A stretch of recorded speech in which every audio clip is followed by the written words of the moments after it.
સેક્સટોર્શનમાં ફસાવી આપઘાત મામલે કતારગામ પોલીસે આરોપીને રાજસ્થાનના અલવરથી ઝડપી પાડ્યા છે.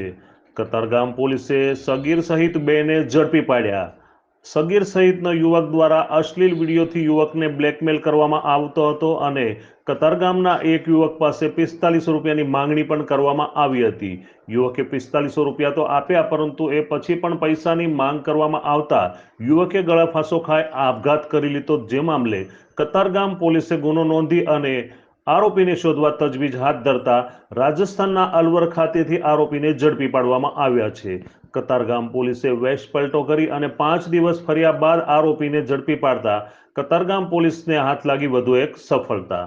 साइबर અત્યારે चूँकि आरोपियों जो जे प्रकार का मोडस ऑपरेंडी है, तो आज प्रकार हमारे लोगों ने भी तैयारी, हमारी भी ट्रेनिंग, हमारे पास भी जो इक्विपमेंट्स आ प्रकार हमें જોઈએ છે કઈ રીતે ત્યાં પહોંચી અને પોલીસ એકદમ સાયબર પોલીસ એકદમ સક્ષમ છે કે આ લોકોને ટ્રેસ કરવા માટે આ લોકોનો જો કોડ હોય એને બ્રેક કરીને ડિકોડ કરીને અમે એના તક પહોંચી જઈએ છીએ.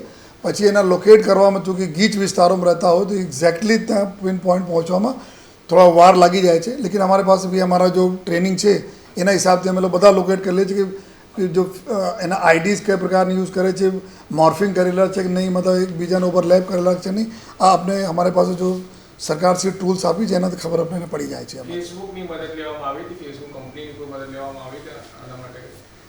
અમે લોકો આમાં જો ફેસબુક, વોટ્સએપ તમામ જો કંપનીઓ છે એના અમે લોકો મદદ લઈએ છીએ. આ લોકો આપણને આપતા બી રહે છે.